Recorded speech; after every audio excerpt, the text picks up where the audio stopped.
So much of the content of an open world game isn't tied to the main story. In fact, a majority of it is tied to side stories or small tasks that help you do what you do in the main story better or with more ease. And these tasks can sometimes feel weird. You see, sometimes a game is constructed with an open world philosophy fully in mind, where the gameplay tonally and functionally matches the game's narrative and storytelling. But for the most part, this doesn't really happen. Lots of open world games have players doing tasks and they don't even know why they're doing them. 5 years ago, Breath of the Wild had us pulling apples from trees, placing magnetic blocks on non-magnetic blocks, and putting boulders in line with other boulders. Now, without looking it up, tell yourself the reason why we were collecting Korok seeds in Breath of the Wild.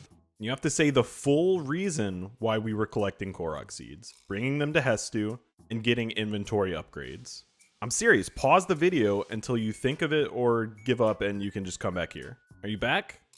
Alright, if you got it right, good job. You are probably more attentive than most gamers. If you couldn't think of it, this is the reason. Hestu has been pranked by the children of the forest by having the seeds from his maracas stolen, and then they hid for a game of hide and seek.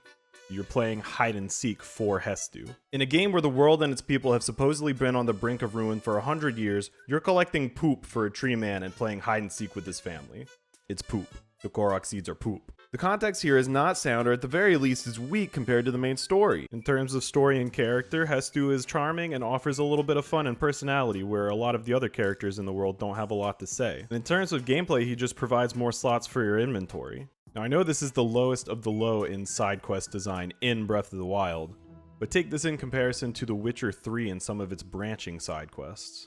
In The Witcher 3, some branch side quests have the player saving or killing certain people or recruiting and denying others. What happens to certain characters affects the main story's trajectory, and this is directly influenced by how the player acts and talks. Like I said previously, in Breath of the Wild, this doesn't reflect every single side quest in The Witcher 3, but there's enough entanglement with the main quest that the player can have an effect and say on what happens to the game world and narrative.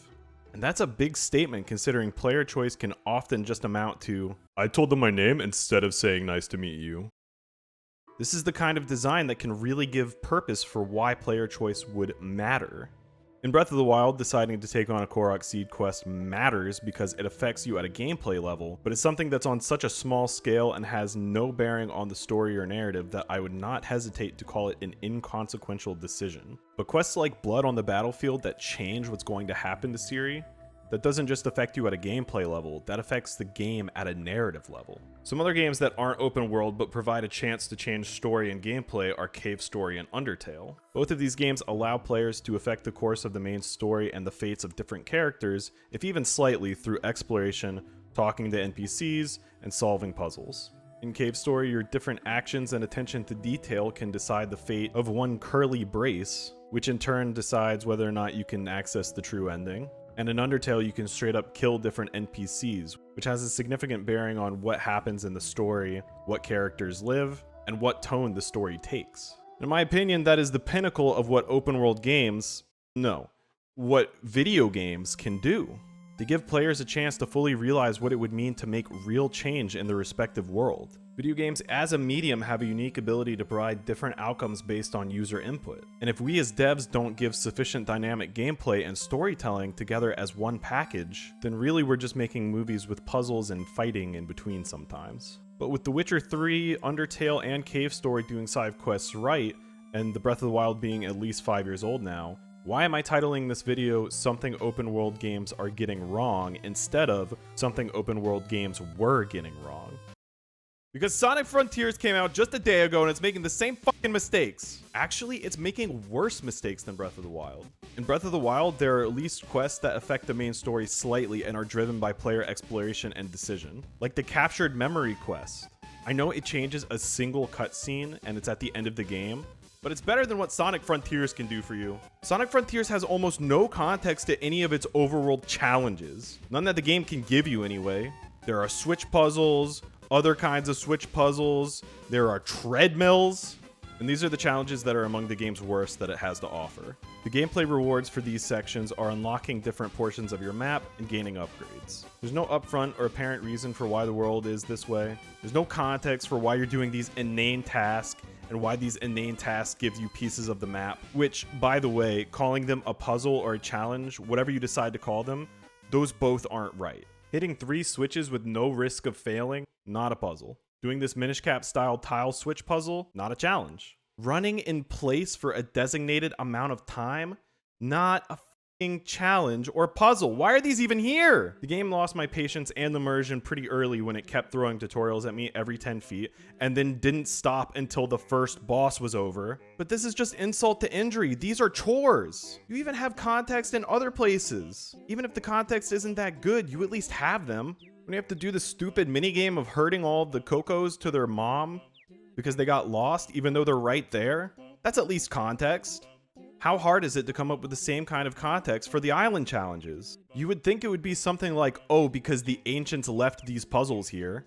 But if that were the case, why would they reward you with map pieces? The ancients live here. Also, just real quick, this seems so imbalanced. Why does this mission give me a Chaos Emerald? This is literally something you have to do to move the game forward because the Mother Coco has a Chaos Emerald and the goal of each island is to collect 7 Chaos Emeralds. Feels like the devs just said, open world games have puzzles. We should too, huh? Look, if you're a developer and you're going to include something to provide a gameplay reward or story change for the player, I implore you to take a minute and ask, does this matter?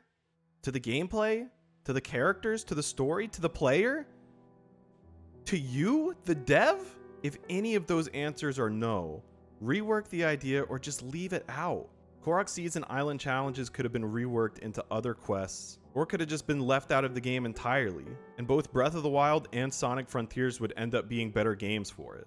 And that says a lot because Breath of the Wild is one of my favorite games. Fuck Sonic Frontiers though, don't worry about that. The rewards for Korok Seeds could be included by changing up something like the random occurrence where those travelers are looking for mushrooms and get beat up by bokoblins. The reward for helping them could be something like giving you a bigger inventory, like how in previous Zelda games, you get bigger wallet sizes. Island challenges could have been removed entirely because it's a Sonic game. You know, the fastest thing alive. Except for when you make me slow down and have to do this innocuous task that will give me more of the map. Slowing down to do these puzzles is like the antithesis of fast gameplay. I honestly cannot believe it. So much of the jungle gym that you already have in the overworld is great at making the player feel fast and powerful.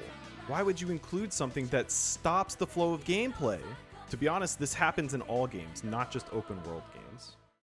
The design like I'm describing from devs would be consistently applying context and creativity to their games, side quest or main quest. It just so happens that open world games tend to have a lot of mismatched ideas with their gameplay and narrative structures because open world games tend to have a lot of side quests. And a lot of those side quests turn out to have a need to be systematic in order to make development easier, faster, or more cost efficient. Ergo, it's not entirely the Korok Seeds, Towers, Shrines, Island Challenges' fault that they are the way that they are. Samey and soulless. For me personally, I feel unimmersed from games when I can see the game slipping through the cracks of the game world.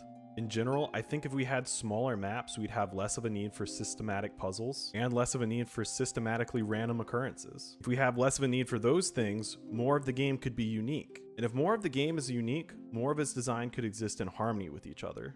This would make events feel important and matter to the world at large. And the more we do that, the more special games will be. Yeah, and just in case you're not convinced, it also means that crunch time will be down, quality will be up. It really just means wins for everybody, so. Hey everybody, thanks for watching. This is the very first Design Like. This series is something I've been planning for a while, so it's really awesome that you stuck around. And if you're still here, go ahead and give the video a like, maybe subscribe to the channel if you want to see more content like this in the future. Thanks so much for watching. Peace!